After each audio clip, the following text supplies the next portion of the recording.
touch the sound of silence. And in the naked light I saw 10,000 people, maybe people talking without speaking, people hearing without listening, people writing songs that voices never share, and no one dared disturb the sound of silence. Fool said, you do not know.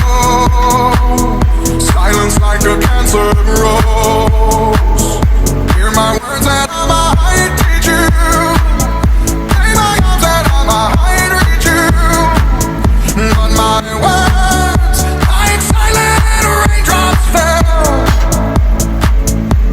and echoed in the wells of silence.